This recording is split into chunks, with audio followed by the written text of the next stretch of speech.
Nang lumalaki ang gold lead dito ng Fnatic Onyx. Aurora MLBB wave clear lang ng wave clear.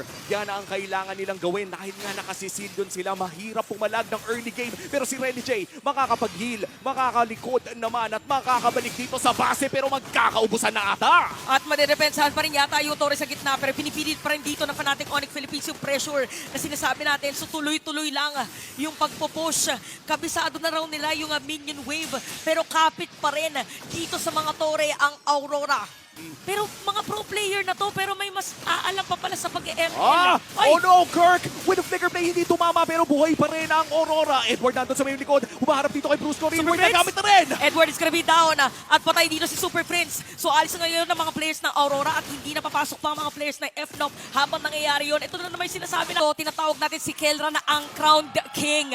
Ito na kaya ang panahon para makuha niya yung kanyang trono. Meron pang sipa para kay Brusco. Nandito na si Team kahit washing at Edward mapipili na mag-flicker out at unti-unting aalis nga ng mga players ng FNOP. May sakit din naman ang damage dito ng Aurora. Unti-unti silang aalis at babalik sa base at madedepensahan yung Lord pero may minion wave pa rin na dadating sa gitna.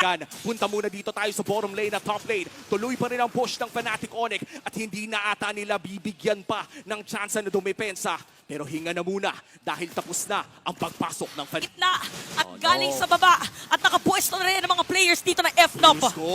Brusco naghahanap ng angulo pero si Yue ay humaharap pa rin. Kirk looking for the Earth Shatter, walang mahanap na isa. In terms of the battle spell, si bagong loot. Again for the Sonics, sa lahat ng mga sumusuporta sa Sonics, mukhang ito na yata ang kanilang inaantay. One final push para sa titulo at one final defense naman para dito sa Auroras. Papasok si Kirk, makakapag-flicker out. At kita natin ngayon na Kirk is gonna be down pero mapapaalis din ang mga players na side ng Aurora. Patay lang din naman. Dito si Renny J and King Kong buhay pa rin! What a defense mula sa Aurora.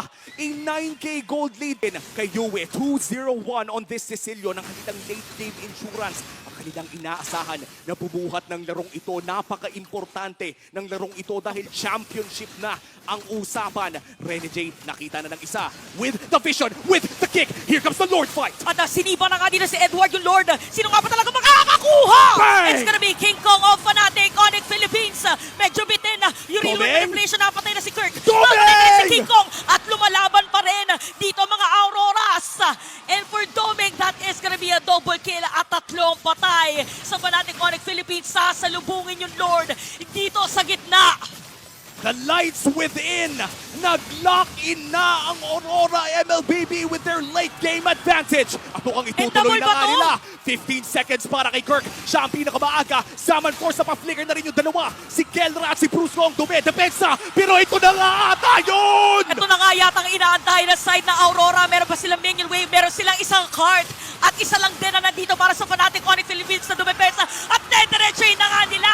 Wala daw imposible sa liwanag ng Aurora. Another game extended for the Grand Finals. Prime time!